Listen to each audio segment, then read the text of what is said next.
अस्सलाम वालेकुम रहमतुल्लाहि व बरकातुहू। आप देख रहे हैं टॉप 10 विद GNM और मैं हूं गुलाम नबी मदनी। दुनिया भर से आज की 10 बड़ी और इंतहाई अहम खबरें जिन पर आज हम बात कर रहे हैं।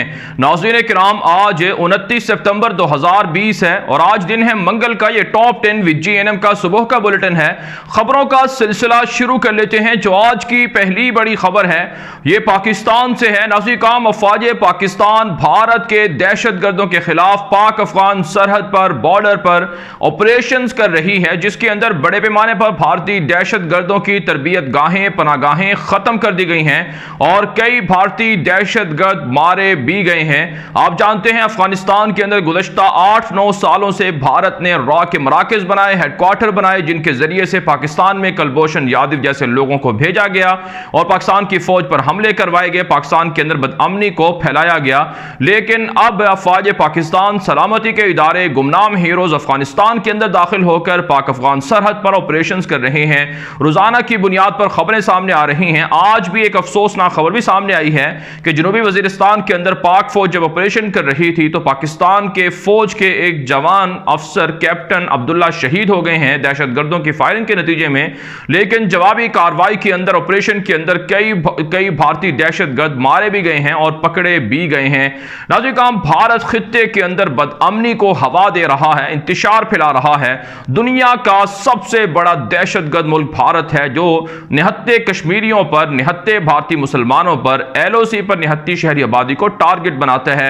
ऐसे में जरूरी है कि पाकिस्तान के साथ पूरी दुनिया खड़ी हो और अफवाज पाकिस्तान का साथ दिया जाए ताकि हमेशा के लिए दहशतगर्दों का खात्मा हो जाए। और भारत की साजिश यह भी है कि अफगानिस्तान का जो पाकिस्तान के साथ मामलात हैं उनको सबोताज किया जाए। आप जानते हैं इससे पहले भी अफगानिस्तान के वजीर खारजा और एक आला शख्सियत जब पाकिस्तान के दौरे पर आई तो भारत ने पाक अफगान बॉर्डर पर अफवाज पाकिस्तान पर हमले करवाए, दहशतगर्दी करवाई ताकि ताल्लुकात खराब हों, दौरा सबोताज हो। इस वक्त भी जो अफगानिस्तान की इंतहाई आला क़यादत है अब्दुल्ला की जेर सदारत कई आला हुक्काम इस वक्त पाकिस्तान के अंदर मौजूद हैं। आप जानते हैं 50% इख्तियारात के मालिक अब्दुल्ला हैं अफगानिस्तान में। वो पाकिस्तान के दौरे पर हैं। उनके दौरे के दौरान पाकिस्तान के वजीर खारजा शाह महमूद कुरैशी से, आर्मी चीफ से, दीगर हुक्काम से मुलाकातें शेड्यूल हैं। पाकिस्तान का शुक्रिया अदा किया है अब्दुल्ला ने कि वो अफगानिस्तान के अंदर क़याम अमन के लिए मरकजी रोल प्ले कर रहे हैं और अफगान कौम का, अफगान भाइयों का ताउन किया जा रहा है। भारत को जाहिर सी बात है ये चीजें हजम नहीं होती हैं, इसलिए वो पाकिस्तान और अफगानिस्तान के ताल्लुकात खराब करने के लिए दहशत गर्दों के जरिए से पाक अफगान बॉर्डर पर हालात को कशीदा करता है। लेकिन पाकिस्तान की हुकूमत, अवाम और फौज पर अज़म है कि पाक अफगान बॉर्डर हो या पाक ईरान बॉर्डर या LOC, हर जगह पर पाकिस्तान को महफूज और सिक्योर किया जाएगा और अफगानिस्तान में क़याम अमन के लिए पाकिस्तान अपना किरदार अदा करता रहेगा। भारत नज़ीर काम आगे बढ़ लेते हैं। जो आज की दूसरी बड़ी खबर है ये मकबूजा कश्मीर से है। मकबूजा कश्मीर के अंदर भारत के BJP के कारकुनों का कत्ल शुरू हो चुका है। 3 हफ्तों के दौरान मोदी के 3 यारों को मार दिया गया है कश्मीरी फ्रीडम फाइटर्स की जानिब से, मुजाहिदीन की जानिब से। आप जानते हैं BJP ने कश्मीर के लोगों को खरीदना शुरू किया। कुछ ऐसे जर खरीद गुलाम हैं जो बिक गए, कश्मीरी मुजाहिदीन, कश्मीरी आवाम के हुकूक को बेच दिया, फरोख्त कर दिया। BJP में शामिल हो गए, कौंसलर बन गए, बल्दियाती इंतखाबात लड़ लिए, फंडिंग उनको मिल गई। लेकिन कश्मीरी आवाम, जाहिर सी बात है, गद्दारों को, मुनाफिकों को किसी भी सूरत बर्दाश्त नहीं करती है। और अब खबर यह आ रही है कि एक हफ्ते के दौरान 7 दिनों के अंदर भारत की BJP जमात के 3 कौंसलरों को मार डाला गया है और गुज़श्ता 2 महीनों के दौरान कम से कम 20 के करीब BJP के कारिंदे मारे गए हैं। कश्मीरी आवाम ने अज़म जाहिर किया है कि जब तक भारत की मोदी की दहशतगर्दी खत्म नहीं होती तब तक फ्रीडम फाइटर्स और मुजाहिदीन हमला करते रहेंगे। जबकि नाज़रीन काम मकबूजा कश्मीर से खबर यह भी सामने आ रही है कि मोदी की दहशतगर्द हुकूमत भारतीय फौज के जरिए से केमिकल हथियारों का तजर्बा कर रही है और कश्मीरी अवाम पर केमिकल हथियारों को इस्तेमाल किया जा रहा है। जो फेक इनकाउंटर के अंदर निहत्ते कश्मीरियों को शहीद किया जाता है, उनके जिस्म से, उनके बॉडी से केमिकल हथियारों के नमूने मिले हैं कि वो इस्तेमाल किए जा रहे हैं, जिससे वाज़ेह होता है कि दुनिया के अंदर सबसे ज्यादा खतरनाक दहशतगर्दी भारत कर रहा है कश्मीर के अंदर कि निहत्ते कश्मीरियों पर केमिकल हथियारों का इस्तेमाल किया जा रहा है। यही सूरत नाज़रीन काम शाम के अंदर बशार डिक्टेटर और रूस कर रहा है, निहत्ते शामियों पर केमिकल हथियारों को बरसाकर। और यही सूरत हाल इसराइल की गासिब दरिंदा फौज फलस्तीनी अवाम के खिलाफ कर रही है। तो दुनिया के इन दहशत गर्दों के खिलाफ आखिर दुनिया क्यों नहीं खड़ी होती? सलामत सलामती कौंसिल क्यों एक्शन नहीं लेती और क्यों भारतीय मजालिम को कश्मीर के अंदर नहीं रुकवाया जाता है। फिर भी पाकिस्तान पर इल्जाम है कि वो कश्मीरी मुजाहिदीन को असलहा देता है, उनकी मदद करता है। आगे बढ़ लेते हैं नाज़रीन, जो आज की तीसरी बड़ी खबर है ये नाज़रीन भारत के जंगी जुनून के हवाले से है। पाकिस्तान, चीन और कश्मीर के खिलाफ जंगी जुनून भारत का इस कदर बढ़ चुका है कि रोजाना की बुनियाद पर बैरून ममालिक से असलहा खरीदा जा रहा है। 2,500 करोड़ रुपए भारत की मोदी दहशतगर्द हुकूमत ने मंजूर किए हैं ताकि बैरूनी दुनिया से असलहा खरीदा जाए। 72,000 के करीब जदीद राइफलें अमेरिका से खरीदने का ऑर्डर दे दिया गया है। इससे पहले भी इतनी ही तादाद में राइफलें खरीदी गई थी और इसका मकसद और हदफ यह है कि चीन के साथ जो कशीदगी है भारत की उसमें इस्तेमाल किया जाए या फिर पाकिस्तान के खिलाफ LOC पर इस्तेमाल किया जाए और कश्मीर की निहत्ती अवाम को शहीद करने के लिए इस्तेमाल किया जाए। इससे नाज़रीन काम आप समझ सकते हैं कि भारत खित्ते के अंदर, दुनिया के अंदर किस कदर बदअमनी को हवा दे रहा है। सालाना तकरीबन 75 अरब डॉलर से जायद भारत अपने दिफा पर खर्च करता है, जिसमें रूस से, फ्रांस से, इसराइल से और दीगर मुल्कों से असलहा खरीदा जाता है। लेकिन 75 अरब डॉलर खर्च करने के बावजूद भारतीय फिजाइया नाकारा है, भारतीय फौज बुज़दिल है, उनके पास जो असलहा है वो उन्हें इस्तेमाल करना ही नहीं आता। न्यूयॉर्क टाइम्स, वाशिंगटन पोस्ट, दुनिया भर के बड़े बड़े इदारे ये रिपोर्टें दे चुके हैं कि भारतीय हुकूमत जो कुछ असलहा खरीदती है वो उसमें करप्शन की जाती है। अमूमन भारतीय फौज के पास जो असलहा है वो नाकारा है, इंतहाई बोसीदा है। यही वजह है नाज़रीन काम के पाकिस्तान के जो F-17 तैयारे जब भारत के मुकाबले में आते हैं तो उनके जहाज गिराए जाते हैं और इसी तरह से भारतीय फौज कई मरतबा गोला बारूद का इस्तेमाल करती है तो खुद उसमें मारी जाती है। इससे वाज़ेह होता है कि भारत ने अब तक खुद असलहा नहीं बनाया, जितना असलहा वह बैरूनी दुनिया से खरीद रहा है। आपने कभी खबर नहीं सुनी होगी कि पाकिस्तान ने किसी मुल्क से इतने अरब डॉलर का असलहा खरीद लिया या इतने जंगी जहाज खरीद लिए, बल्कि पाकिस्तान खुद अपने मुल्क में ना सिर्फ F-17 थंडर तैयारे तैयार करता है बल्कि जदीद टैंकों को, जहाज़ों को, गोला बारूद को भी पाकिस्तान ही के अंदर तैयार किया जा रहा है, जो पाकिस्तान की भारत पर एक वाज़ेह बर्तरी है और वाज़ेह जीत और फतह की अलामत है। इससे भारतीय अवाम को समझ लेना चाहिए कि मोदी उनके साथ कितना बड़ा धोखा कर रहा है। आगे बढ़े नाज़रीन, जो आज की चौथी बड़ी खबर है ये नाज़रीन भारत पड़ोसी मुल्कों को लालच देकर पाकिस्तान और चीन के खिलाफ करना चाहता है, अपने ब्लॉक में शामिल करना चाहता है। इसके लिए मोदी ने पहले श्रीलंका के वजीर आजम से, फिर मालदीव के हुक्काम से रब्ता किया और उन्हें ना सिर्फ फंडिंग दी गई बल्कि चाइना और पाकिस्तान के खिलाफ भारत के ब्लॉक में शामिल करने के लिए बहुत सी ऑफर्स भी उन्हें दी हैं। अब खबर सामने आ रही है कि बांग्लादेश की वजीर आजम शेख हसीना वाजिद से मोदी दिसंबर के शुरू में वर्चुअल मुलाकात करने वाले हैं वीडियो लिंक के जरिए से, और बांग्लादेश से रब्ता किया गया है कि अगर वो चीन और पाकिस्तान के ब्लॉक से पीछे हट जाएं तो उनको ना सिर्फ पैसे दिए जाएंगे बल्कि उनको तिजारती एक्सेस भी भारत के साथ दी जाएगी। यही वजह है नाज़रीन काम इत्तला सामने आ रही है कि भारत का प्रेशर बांग्लादेश पर बढ़ता जा रहा है, लेकिन बांग्लादेश फैसला कर चुका है कि उसे पाकिस्तान और चाइना के ब्लॉक में रहना है, वरना नुकसान उसे होगा, क्योंकि भारत की तबाही तो मुकद्दर में है, भारत तो टूटे हीगा तो मोदी खुद भी डूबेगा और बांग्लादेश को भी ले डूबेगा। इसलिए बांग्लादेश की हुकूमत पाकिस्तान और चाइना के ब्लॉक में शामिल होने का फैसला कर चुकी है। फिर नाज़रीन काम इत्तलात ये भी सामने आ रही हैं कि सिक्योरिटी बॉर्डर्स के जो लोग हैं भारत के, वो बांग्लादेशी शहरियों को कत्ल कर रहे हैं। यहां तक कि बांग्लादेश के जो तालिब इल्म भारत की मुख्तलिफ रियासतों में, यूनिवर्सिटी में पढ़ रहे हैं, उनको भी हिरासा और तशद्दुद किया जा रहा है, यहां तक कि उन्हें भी गिरफ्तार किया जाता है मुसलमान होने की नाते। इसलिए जरूरी है कि बांग्लादेश भारत से तमाम ताल्लुकात मुनक़ते कर ले और पाकिस्तान के साथ ताल्लुकात को जोड़ ले। आगे बढ़ ले नाज़रीन, जो आज की पांचवी बड़ी खबर है ये फलस्तीन से है। नाज़रीन तुर्की की सरबराही में, तुर्की की क़यादत में फलस्तीन की जो दो सियासी बड़ी जमातें हैं, जो मगरबी इलाके में अल-फतह तहरीक है, महमूद अब्बास की जमात है, दूसरी गजा के अंदर हमास की जमात है, इनके दरमियान इत्तिफाक हुआ है, इत्तिहाद हुआ है। दोनों मुत्तहिद होकर इलेक्शन लड़ने और फलस्तीन के लिए मुत्तहिद हो चुके हैं, लेकिन मिस्र को ये चीज़ें हजम नहीं हो रही हैं और वो साजिशें कर रहा है। अब खबर सामने आ रही है कि हमास को बुलाया है मिस्र में ताकि वो उनके साथ मामलात को डील करे, जबकि फ़लस्तीनी शिकारियों को कत्ल करने पर मिस्र के खिलाफ फ़लस्तीनी अवाम एहतजाज भी कर रहे हैं।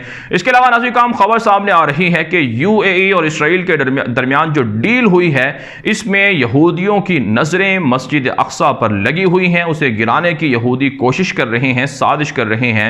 यहाँ तक कि कल भी नाज़रीन 50 के करीब यहूदियों ने मस्जिद अक्सा की बेहुरमती की है और इसराइली फ़ौज और हुकूमत प्लानिंग कर रही है कि किसी तरह से मस्जिद अक्सा को गिरा बनाकर थर्ड टेंपल तामीर किया जाए। जबकि नाज़रीन काम इंतहाई अफसोसनाक खबर भी सामने आ रही है कि पहली मरतबा किसी अरब मुल्क ने इसराइल के यहूदी फुटबॉलर को लाखों डॉलर में खरीदा है और वो अरब मुल्क के मुत्तहिदा अरब इमारात है। यही वजह है नाज़रीन काम खबरें सामने आ रही हैं कि मुत्तहिदा अरब इमारात और इसराइल की डील के बाद फ़लस्तीनियों पर जुल्म बढ़ चुके हैं, हमलों में इजाफा हुआ है, उनकी ज़मीनों पर कब्जा करने के वाक़यात में, मस्जिद अक़सा मस्जिद इब्राहिमी के बेहुरमती करने के वाक़यात में इजाफा हुआ है। अब भी वक्त है कि मुसलमान जाग जाएं, मुत्तहिद हो जाएं और अरबों को समझाएं कि वो इसराइल के साथ डील करके मस्जिद अक़सा को, फ़लस्तीन को नुकसान ना पहुंचाएं। आगे बढ़े नाज़रीन, जो आज की छठी बड़ी खबर है ये तुर्की, आज़रबाईजान और आर्मीनिया से है। ताज़ा इतला सामने आ रही हैं कि आर्मीनिया और आज़रबाईजान के दरमियान झड़पें जारी हैं। 3 रोज हो चुके हैं जंग को। इस जंग के अंदर आर्मीनिया के 200 से ज़ायद फौजी मारे जा चुके हैं और आज़रबाईजान के कई शहरी इस जंग की वजह से शहीद हुए हैं और जख्मी हुए हैं। इस वक्त भी ये जंग जारी है। तुर्की के सदर रजब तय्यिब एर्दोगान से बरतानवी वज़ीर आज़म बोरिस जॉनसन का राब्ता हुआ है। आर्मीनिया आज़रबाईजान के मामले पर गुफ्तगू हुई है और साथ साथ बाहर मुतवस्सत में तुर्की और यूनान के दरमियान जो कशीदगी है इसमें भी बरतानिया ने तुर्की की हिमायत का यकीन दिलाया है। इतलात मौसूल हो रही हैं कि तय्यिब एर्दोगान ने आज़रबाईजान के साथ खड़े होने का ऐलान कर रखा है और आर्मीनिया को कहा है कि वह फौरी तौर पर आज़रबाईजान के कब्जा किए हुए इलाकों को छोड़ दे, वरना तुर्क फौजें अमलन आज़रबाईजान में दाखिल होकर आर्मीनिया को तहस नहस कर देंगे। इसके अलावा खबर यह है कि तुर्की के अंदर 4 बड़ी सियासी जमातें हैं जिन्होंने मुश्तरका तौर पर बयान जारी किए हैं और आर्मीनिया की मजम्मत की है कि वो आज़रबाईजान पर क्यों हमला कर रहा है। जबकि नाज़रीन काम इत्तलात मौसूल हो रही हैं कि चीन की जानिब से भी बाकायदा बयान जारी हुआ है। आज़रबाईजान और आर्मीनिया से मुतालबा किया है कि वो इस जंग को ख़त्म कर दें, इससे खित्ते के अमन को नुकसान हो रहा है। आप जानते हैं सलीबी आर्मीनिया के ईसाइयों को सपोर्ट कर रहे हैं। यही आर्मीनिया के ईसाई हैं जो खिलाफत उस्मानिया के ज़माने में मुसलमानों के खिलाफ लड़ते रहे हैं और अब भी मुसलमानों के खिलाफ पूरी दुनिया के सलीबी यहूदी मुत्तहिद होकर तुर्की को कमज़ोर करना चाहते हैं, तोड़ना चाहते हैं। इसलिए ज़रूरी है कि मुसलमान तुर्की के साथ खड़े हों। जबकि नाज़रीन काम इतला सामने आ रही हैं कि 12 के करीब ममालिक हैं तुर्की समेत जिन्होंने मुतालबा किया है कि सलामती कौंसिल में तब्दीलियाँ होनी चाहिए। उनका जो किरदार है सलामती कौंसिल का, 5 ममालिक के पास वीटो की पावर है, इसे ख़त्म होना चाहिए और इसमें दीगर ममालिक को भी शामिल करना चाहिए। आगे बढ़े नाज़रीन काम, जो आज की 7वीं बड़ी खबर है ये इराक से है। नाज़रीन काम, इराक के अंदर एक मरतबा फिर बगदाद के ग्रीन जोन में हमला हुआ है जिसके नतीजे में 3 के करीब लोग मारे गए हैं, मुतअद्दिद ज़ख्मी हुए हैं। मुसलसल अमरीकी अहदाफ पर, अमरीकी सफारतखाने पर हमले हो रहे हैं और मुसल्लह तंजीमें जो इराक के अंदर हैं, ईरान नवाज, उन्होंने मजीद अमरीकी फौजी दस्तों पर फौजी अहदाफ को टारगेट करने का ऐलान किया है, जिसके बाद अमरीका की इराक और इराक के अंदर ईरान के खिलाफ जंग का इम्कान जाहिर किया जा रहा है। इतलात मौसूल हो रही हैं कि अमरीका अपने सफारतखाने को भी इराक के अंदर से बंद करने जा रहा है, जिसकी वजह से मुस्तफ़ा काज़मी की हुकूमत शदीद परेशानी में है और एक मरतबा फिर बड़ी खाना जंगी सियासी कशीदगी हो सकती है, क्योंकि बहुत सी तंजीमें ऐसी हैं जो ईरान नवाज हैं, सियासत के अंदर भी हैं, तो वो मुस्तफ़ा काज़मी की हुकूमत को हटाना चाहते हैं, अमरीकियों को निकालना चाहते हैं, जिसकी वजह से काफ़ी हालात ख़राब होते हुए नजर आ रहे हैं।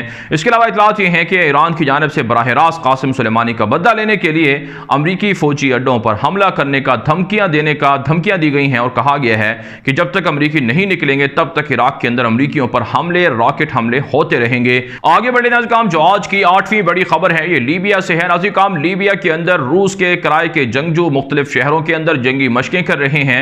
बागी हफ्तर की मदद की जा रही है, लीबिया के अवाम का कत्ल किया जा रहा है, इज्तिमाई खबरें दरियाफ्त हो रही हैं। इसमें रूस बराबर का शरीक है बागी हफ्तर के साथ। जबकि लीबिया के बहरान पर मिस्र के अंदर इजलास हुआ है, मिस्र की जानिब से कहा गया है कि फौरी तौर पर जंगबंदी होनी चाहिए, बागी हफ्तर की मदद की जानी चाहिए, तुर्की को निकल जाना चाहिए। इसके मुकाबले में ट्यूनिस और अलजायर की जानिब से कहा गया है कि बैरूनी मुदाखलत चाहे वो किसी की भी हो उसे नहीं होना चाहिए लीबिया के अंदर, क्योंकि इससे पड़ोसी ममालिक शदीद मसाइल और परेशानियों का शिकार हैं। आप जानते हैं तुर्क फौजें बागी हफ्तर के खिलाफ वहां की मुंतखब हुकूमत की मदद कर रहे हैं, जबकि बागी हफ्तर को इसराइल की, फ्रांस की, रूस की और मुत्तहिदा इमारात, सऊदी अरब वगैरह की हिमायत हासिल है। आगे बढ़े नाज़रीन जो आज की 9वीं बड़ी खबर है ये सऊदी अरब से है। सऊदी अरब ने दावा किया है कि ईरानी सिपाही सिपाही पासदारान इनकलाब के खुफिया सेल को पकड़ लिया गया है, जो सऊदी अरब के तेल के कुओं पर बड़े बड़े अहम अहदाफ को टारगेट करना चाहता था। और इस सेल के अंदर तकरीबन 10 के करीब लोग पकड़े गए हैं, जिन्होंने बराह रास्त ईरानी सिपाही पासदारान इनकलाब से तरबियत ली थी और सऊदी अरब के अंदर बड़े पैमाने पर तबाही फैलाना चाहते थे। सऊदी अरब के ज़राए अबलाग यह दावा कर रहे हैं कि बड़ी कार्रवाई सामने आई है काफ़ी महीनों के बाद, जिसमें ईरान के सिपाही पासदारान इनकलाब के अहदाफ को या प्लान और मंसूबों को नाकाम बनाया गया है।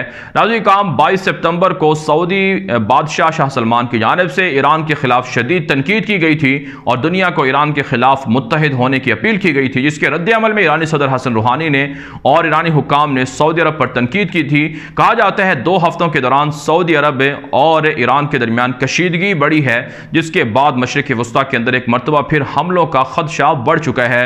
आगे बढ़े नाज़रीन जो आज की 10वीं बड़ी खबर है ये यमन से है। नाज़रीन यमन के अंदर तकरीबन 40 के करीब ईरानी जो कश्तियाँ हैं उन्होंने वहाँ के समंदर के अंदर गैर कानूनी तौर पर शिकार करना शुरू कर दिया है। यमन के जनूब के अंदर लहदगी पसंदों की हुकूमत ने दावा किया है कि ईरान गैर कानूनी तौर पर यमन से वहाँ जो शिकार कर रहा है, मछलियाँ शिकार कर रहा है। जबकि खबर यह है कि रियाज के अंदर जो माहिदा हुआ था लहदगी पसंदों के दरमियान और यमन की हुकूमत के दरमियान, उसमें अभी तक कोई बड़ी पेशरफ्त नहीं हुई है। यमन की हुकूमत ने मुतालबा किया है कि जो अस्करी शिक्के हैं, फौजी शिक्के हैं, उन पर फौरी अमल करवाया जाए, वरना यमन के अंदर हालात मजीद कशीदा हो जाएंगे।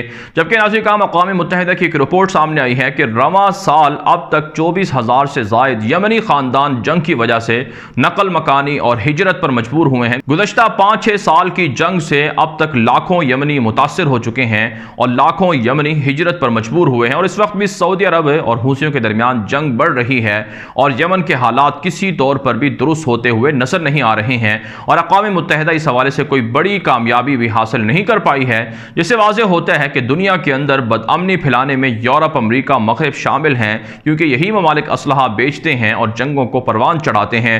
बहरहाल नाज़रीन इस वीडियो के बारे में आपकी क्या राय है, अपनी राय कमेंट के जरिए से जरूर हम तक पहुंचाएं। मज़ीद खबरों के लिए आप हमारे ट्विटर अकाउंट दुनिया मेरे आगे और गुलाम नबी मद्दी फॉलो कर सकते हैं। आज के लिए इतना ही, इजाजत दीजिए। अल्लाह हाफ़िज़।